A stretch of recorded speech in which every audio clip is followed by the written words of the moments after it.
It feels like I'm skydiving when I text you. Rose petals on the floor outside your bedroom. Sunshine whenever you smile. Yo, what's up? Ulit. Yo, what's up? Welcome back to our YouTube channel. And for today's episode, so wala naman tayong gagawin ngayong araw. Gusto ko lang samahan nyo ako on my jobless day. Alam nyo, simula nung nagka-lockdown, nawala na rin kami ng trabaho. Karamihan sa mga Zumba instructor nawala ng trabaho kasi full-time job namin yung pagiging Zumba instructor.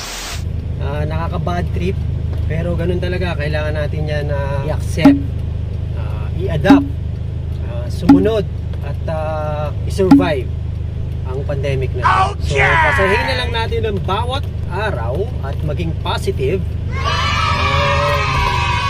Yun, samahan nyo ako for this day. Konting time lang naman ang hinihingi ko sa inyo. Okay? Please join me. Okay, so let's go. Seatbelt muna. Bawal mag-drive ng walang seatbelt. Baka ma-Julie Vega. So this is my place. Dito po ako nakatira sa Malolos, Bulacan. Parte po siya ng Central Luzon sa Pilipinas. And it's the capital of the world. What? Capital po siya ng Bulacan, I think. Yung Malolos. My place. Okay, so ang una po nating gagawin is papakita ko sa inyo kung paano mang-hold up ng bangko. What? Charot. Mag-withdraw po ako kasi wala na po akong pera. Okay? So dapat naka-ano tayo, naka-proper gear. Face mask po. Dapat maayos po yung sinusuot.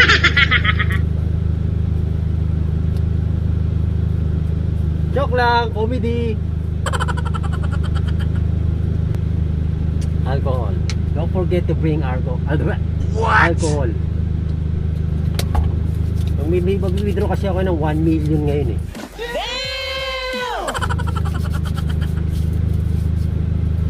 So bago pumasok ng bangko, kailangan isulat mo yung pangalan mo, sex saka age. So nilagay ko sa sex, wala. What? Wala sex. At saka sa age, 20 years old. Gunggong! Barinig kita sa mukha eh. Tapos na ako mag-withdraw. Nakapag-withdraw na ako ng 50 pesos. Ang susunod na gagawin natin is pupunta tayo ng mall. Okay? So itong mall na to is kauna-unahang, isa sa mga unang mall dito sa Malolos, Bulacan. Yan. 3 years ago nagsusumba ako dito sa mall na to. Dito ako nag-start mag-zumba. Shoutout nga pala sa buddy ko, si Tops Cordell. Yan ang kumuha sa akin na mag-zumba dito sa Robinson's Place, Malolos. Dito na ako sa parking. So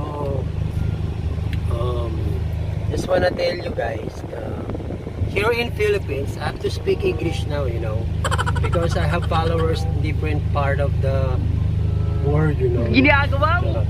So here in Philippines, we have only limited time to go outside, especially on the barangays. Nosebleed, tatagalogin ko na lang po. So dito po sa Pilipinas, meron po kami dito batas or parang rule sa bawat barangay na may araw lang po ng labas. Under po kami ngayon ng MECQ. Ibig sabihin po nun is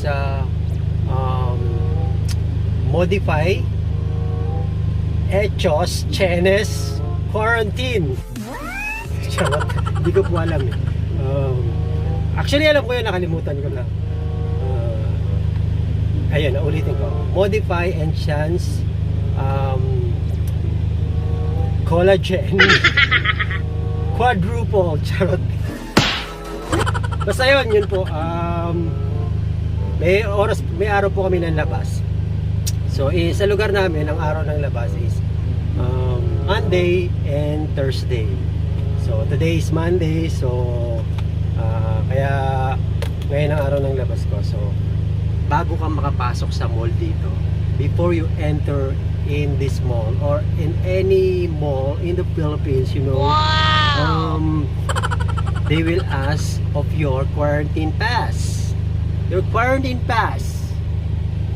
If you don't have this quarantine pass, you cannot pass. Alright? And not just quarantine pass. Your ID2, identification card. So, dapat magkasama po yan. At same name sa quarantine pass at same name sa ID mo. Pag hindi ka makakapasok. Ganun po kayo. So, kung makikita mo yung mall dito, walang tao. Konti lang kasi pili lang yung araw ng mga taong papasok. Okay? So, ang haba ng sinabi ko. So, sana naintindihan nyo. Okay, nandito na ako sa loob ng mall. Wala siyang tao. There's no people in the mall, you know. No people. Limited people.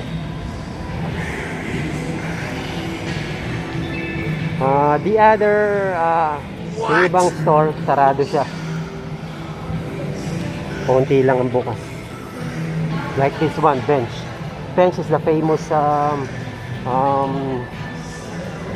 in the Philippines, you know. Yan, nakita niyo ako. That's me. What? Charot. Ay, dito na ako sa handyman. Kailangan bumili ng hose. May event kasi ako eh. Charot. Hose sa washing machine. So, ito kailangan ko. Hose. Para sa aking washing machine. Ito lang. Guys, pag nasa labas kayo or nasa mall, huwag kayo hawak ng hawak sa mga kung saan saan. Like sa hawakan ng elevator, escalator. Huwag kayong hawak dyan. Eto to. Huwag kayong hawak dyan. Better keep your hands on yourself. Tapos pag-uwi nyo sa bahay nyo, maligo agad kayo. Yung mga sinuot nyong damit sa labas, ilagay nyo agad sa isang balde, ihiwalay nyo agad sa mga damit nyo. It's better, lagay nyo agad sa sabon. Tapos kayo, nang galing sa labas, maligo agad kayo. Tapos yung mga pinamili nyo, especially sa grocery, basta lahat na nanggaling sa labas, i-disinfect nyo, sabunin nyo, kasi may mga cases na nagpa-positive o nahawa dahil sa mga item na nanggagaling sa labas, especially sa grocery, kasi syempre nahawa ka ng mga tao yun eh. Hindi natin masabi kahit dinidisinfect yun, hindi naman all the time dinidisinfect yun, kasi yun ang ginagawa namin lagi every time na galing ako sa labas. Nakaka-paranoid eh, no?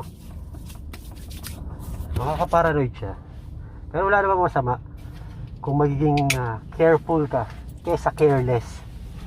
It's better to be careful than careless in this time of pandemic, kasi hindi natin nakikita yung kalaban natin eh. Diba? Kung nakikita lang natin yan, kabunutan ko yan. Okay? So, I'm just sharing yung mga ginagawa namin. Basta sa inyo yun kung i-apply nyo or hindi. Basta stay safe lagi when you go outside. So, that's my jobless day. Ganito ginagawa ko lagi. Usually my classes is weekends. So weekdays wala akong ginagawa. So Monday and Thursday, ganito ginagawa ko. Nasa labas ako. Kung di nag-grocery kami, nasa market. Basta kung ano lang, basic needs lang yung binibili namin. Yun yung labas namin. Wala nang iba. Tapos Tuesday, Wednesday, Friday, Saturday, Sunday, nasa loob lang ako ng bahay. Watching Netflix, ubos oras, doing vlogs, doing choreo, yun. Pag lumuwag uli, nalit na yung lockdown, mag-shoot na uli kami. So ngayon, hindi pa kami nakakapag-shoot together kasi meron pa siyang meron pang lockdown eh. So kailangan natin sumunod sa mga rules ng ating mga local government para na rin sa safety natin lahat, naming lahat pala.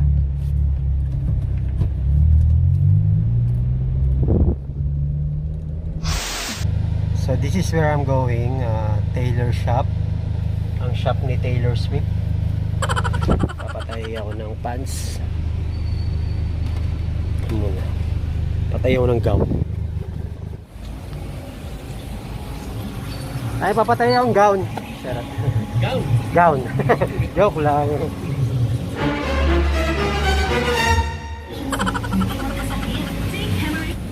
Okay, babalikan ko raw next year. What?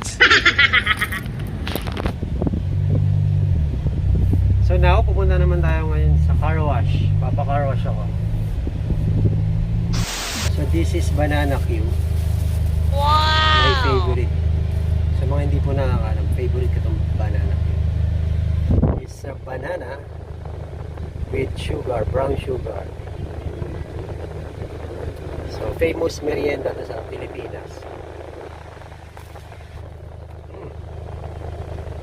Actually, yung texture niya kind of soft with the sweet inside and melted in your mouth outside. Ayun ba?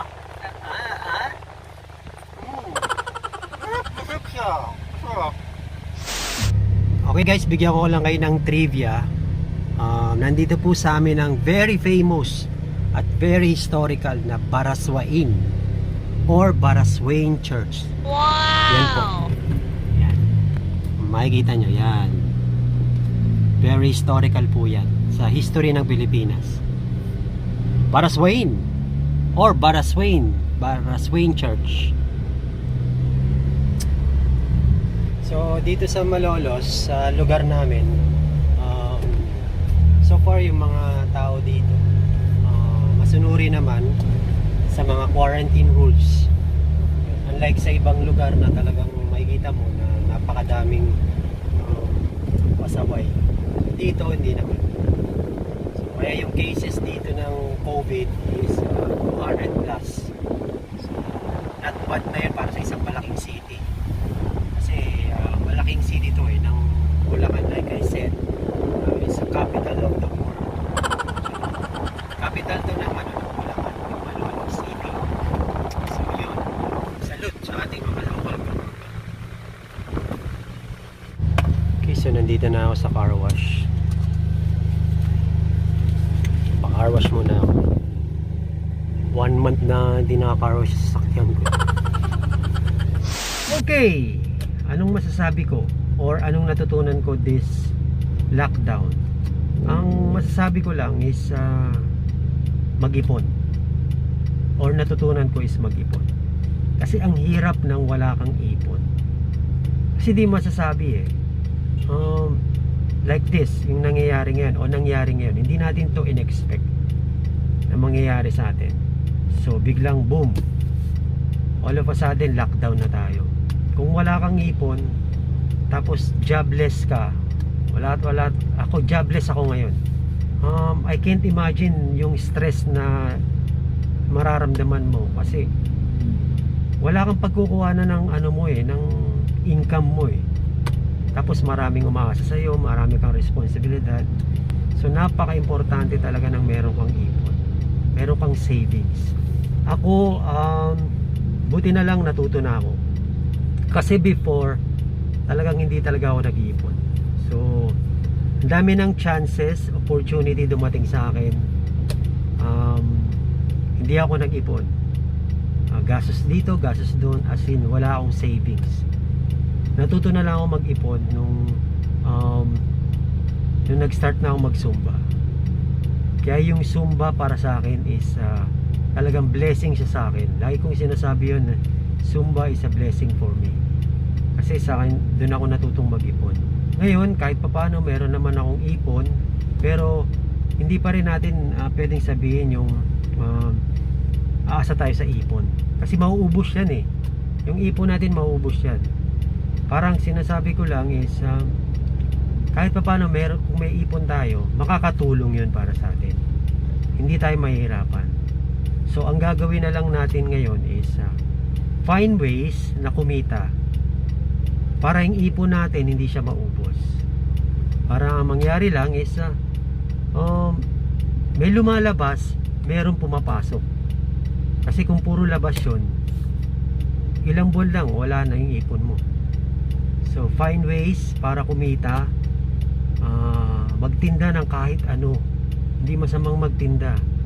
Ako ngayon ang pinagkakitaan ko is yung mga online classes ko. So every week online classes ako. Kahit papaano nakakatulong siya, malaking tulong siya sa akin. So nababawasan man yung ipon ko, konti lang or even lang siya.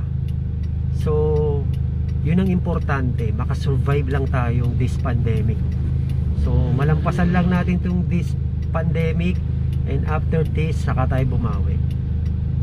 So ayun, pag nakabawi tayo, ang mapapayo ko lang is yun, mag-save tayo.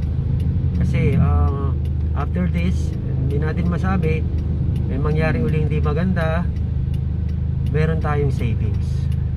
Napakalaking tulong. Napakalaking tulong siya talaga.